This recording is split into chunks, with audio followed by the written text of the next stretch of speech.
بسم اللہ الرحمن الرحیم۔ السلام علیکم ورحمۃ اللہ وبرکاتہ۔ اسلام کے تاریخی واقعات کے سلسلے کی ایک اور ویڈیو لے کر آپ دوستوں کی خدمت میں حاضر ہوں۔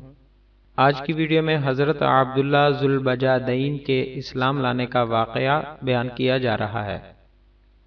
ویڈیو میں آگے بڑھنے سے پہلے آپ دوستوں سے گزارش ہے کہ معیاری اسلامی معلومات کے لیے ہمارے چینل کو ضرور سبسکرائب کریں اور آنے والی ویڈیو سے باخبر رہنے کے لیے بیل آئیکن پریس کریں۔ شکریہ۔ ہر انسان موت کے آئینے میں اپنے دل کی آپ بیتی کا مرقع دیکھ لیتا ہے۔ اگر اس نے اپنی زندگی میں حسد، نفاق، ریا اور برائی کے ساتھ عہد و پیما استوار رکھا ہو تو موت یہی تحائف اس کے سامنے لا کر رکھ دیتی ہے۔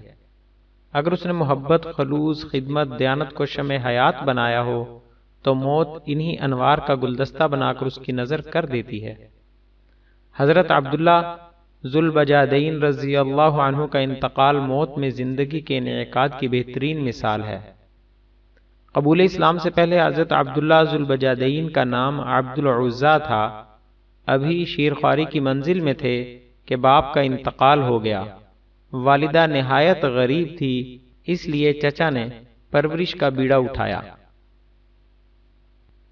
جب جوانی کی عمر کو پہنچے تو چچا نے اونٹ، بکریاں، غلام، سامان اور گھر بار دے کر ضروریات سے بے نیاز کر دیا۔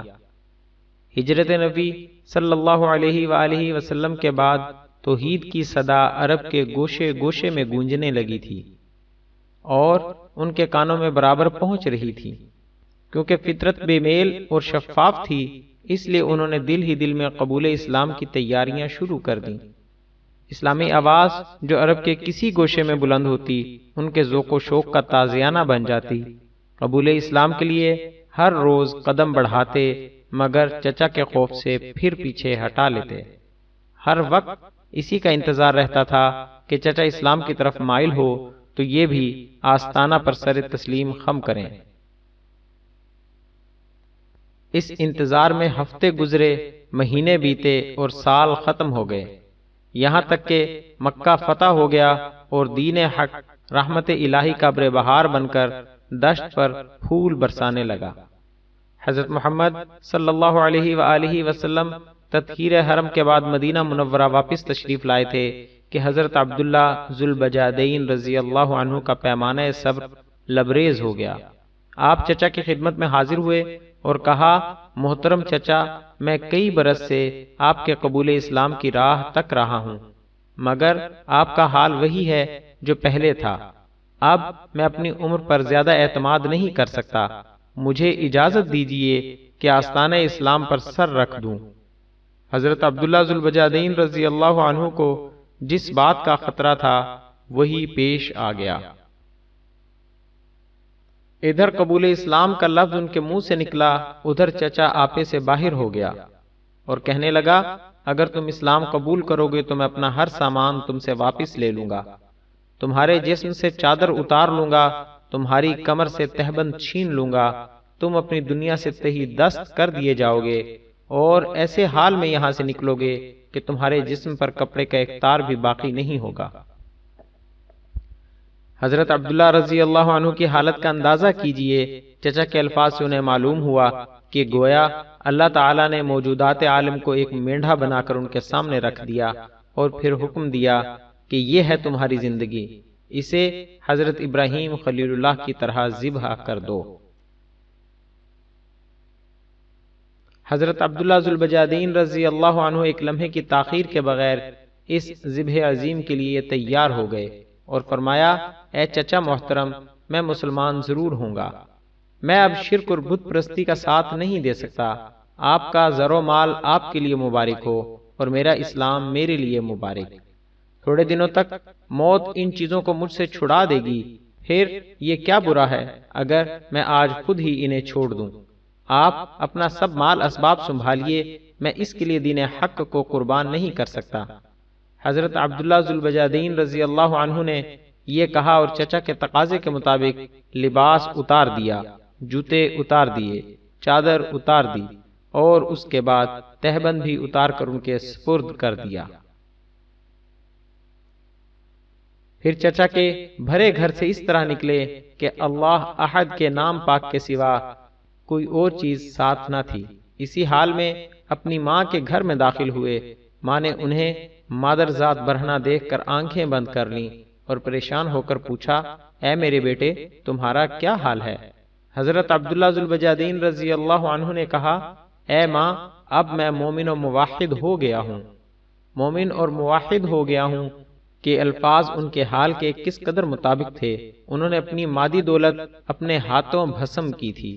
انہوں نے اسلام کے لیے اپنی زندگی کے تمام رشتوں کو کاٹ کر پھینک دیا تھا۔ ان کے پاس نہ اونٹ تھے، نہ گھوڑے، نہ بھیڑیں تھیں اور نہ بکریاں، نہ سامان تھا، نہ مکان، نہ خزانہ، پانی، نہ برتن، نہ جسم پر کپڑے کا ایک تار۔ مادرزاد برہنہ اور سمجھ رہے تھے کہ اب میں مومن اور موحد ہو گیا ہوں۔ ماں نے پوچھا، تو اب کیا ارادہ ہے؟ کہنے لگے، اب میں حضرت محمد صلی اللہ علیہ وآلہ وسلم کی خدمت میں جاؤں گا، صرف یہ چاہتا ہوں کہ مجھے ستر پوشی کے بقدر کپڑا دیا جائے۔ ماں نے ایک کمبل دیا۔ آپ رضی اللہ عنہ نے وہیں اس کمبل کے دو ٹکڑے کیے، ایک ٹکڑا تہبند کے طور پر باندھا اور دوسرا چادر کے طور پر اوڑھا، اور یہ مومن و موحد مدینہ کی طرف روانہ ہو گیا۔ رات کی تاریکی اپنی قوت ختم کر چکی تھی۔ کائنات سورج کے استقبال کرنے کے لیے بیدار ہو رہی تھی۔ پرندے اللہ کی حمد میں مصروف تھے۔ گرد سے اٹا ہوا عبداللہ ذوالبجادین رضی اللہ عنہ تاروں کی چھاؤں میں مسجد نبوی میں داخل ہوا۔ ایک دیوار کے ساتھ ٹیک لگا کر آفتاب ہدایت کے طلوع کا انتظار کرنے لگا۔ تھوڑی دیر میں صحن مسجد کے ذرات نے خوش آمدید کا ترانہ چھیڑا۔ معلوم ہوا کہ حضرت محمد صلی اللہ علیہ وآلہ وسلم تشریف لائے ہیں۔ حضرت محمد صلی اللہ علیہ وآلہ وسلم نے مسجد میں قدم مبارک رکھا تو عبداللہ ذوالبجادین رضی اللہ عنہ سامنے تھے۔ رسول اللہ صلی اللہ علیہ وآلہ وسلم نے فرمایا، آپ کون ہو؟ حضرت عبداللہ ذوالبجادین نے عرض کی، ایک فقیر اور مسافر، میرا نام عبدالعزیٰ ہے۔ رسول اللہ صلی اللہ علیہ وآلہ وسلم نے عبداللہ نام رکھا اور اصحاب صفہ میں شامل کر دیا۔ یہاں اللہ کا یہ موحد بندہ اپنے دوسرے ساتھیوں کے ساتھ قرآن پاک سیکھتا تھا اور آیات ربانی کو دن بھر بڑے ہی ولولے اور جوش سے پڑھتا رہتا تھا۔ حضرت عمر فاروق رضی اللہ عنہ نے انہیں ایک روز فرمایا، اے دوست، اس قدر اونچی آواز سے نہ پڑھو کہ دوسروں کی نماز میں خلل ہو۔ رسول اللہ صلی اللہ علیہ وآلہ وسلم نے سن کر فرمایا، اے فاروق، انہیں چھوڑ دو، یہ تو اللہ اور رسول کے لیے سب کچھ چھوڑ چکا ہے۔ جب 9 ہجری کو اطلاع ملی کہ عرب کے تمام عیسائی قبائل کیسر روم کے جھنڈے تلے جمع ہو گئے ہیں اور رومی فوجیوں کے ساتھ مل کر مسلمانوں پر حملہ آور ہو رہے ہیں، آپ صلی اللہ علیہ وآلہ وسلم نے اعلان جہاد فرمایا۔ حضرت عبداللہ ذوالبجادین رضی اللہ عنہ جہاد سے لبریز تھے اور شوق شہادت سے سرشار تھے۔ اسی دھن میں یہ رسول اللہ صلی اللہ علیہ وآلہ وسلم کی خدمت اقدس میں آئے اور کہنے لگے، یا رسول اللہ، آپ دعا فرمائیں کہ میں اللہ کی راہ میں شہید ہو جاؤں۔ رسول اللہ صلی اللہ علیہ وآلہ وسلم نے فرمایا، تم کسی درخت کا چھلکا توڑ لاؤ۔ حضرت عبداللہ ذوالبجادین درخت کا چھلکا لے کر خوشی خوشی خدمت میں حاضر ہوئے۔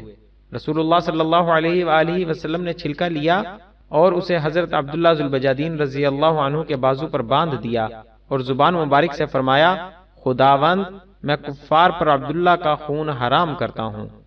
حضرت عبداللہ ذوالبجادین رضی اللہ عنہ ارشاد نبی پر کچھ حیران سے رہ گئے اور کہنے لگے، یا رسول اللہ، میں تو شہادت کا آرزو مند تھا۔ فرمایا، جب تم اللہ کی راہ میں نکل پڑے، پھر اگر بخار سے بھی مر جاؤ تو شہید ہو۔ اسلامی فوج تبوک پہنچی تھی کہ حضرت عبداللہ ذوالبجادین رضی اللہ عنہ کو بخار آ گیا۔ یہی بخار ان کے لیے پیغام شہادت تھا۔ رسول اللہ صلی اللہ علیہ وآلہ وسلم کو انتقال کی خبر پہنچی تو آپ صلی اللہ علیہ وآلہ وسلم صحابہ کرام رضوان اللہ علیہم اجمعین کے ساتھ تشریف لائے۔ ابن حارث سے روایت ہے کہ رات کا وقت تھا، حضرت بلال رضی اللہ عنہ کے ہاتھ میں چراغ تھا، حضرت ابوبکر صدیق رضی اللہ عنہ اور حضرت عمر فاروق رضی اللہ عنہ اپنے ہاتھوں سے میت کو لحد میں اتار رہے تھے۔ خود رسول اللہ صلی اللہ علیہ وآلہ وسلم قبر کے اندر کھڑے حضرت عمر سے فرما رہے تھے، اپنے بھائی کو ادب سے لحد میں اتارو۔ جب میت لحد میں رکھ دی گئی تو رسول اللہ صلی اللہ علیہ وآلہ وسلم نے فرمایا اینٹیں میں خود رکھوں گا۔ چنانچہ رسول اللہ صلی اللہ علیہ وآلہ وسلم نے اپنے دست مبارک سے قبر میں اینٹیں لگائیں، اور جب تدفین مکمل ہو چکی تو دعا کے لیے ہاتھ اٹھائے اور فرمایا الہی میں آج شام تک مرنے والے سے خوش رہا ہوں، تو بھی اس سے راضی ہو جا۔ حضرت عبداللہ بن مسعود رضی اللہ عنہ نے جب یہ نظارہ دیکھا تو فرمایا اے کاش اس قبر میں آج میں دفن کیا جاتا۔ آخر میں آپ دوستوں سے گزارش ہے کہ ہماری حوصلہ افزائی کے لیے ہماری ویڈیوز کو لائک اور شیئر ضرور کریں۔ شکریہ، جزاک اللہ خیرہ۔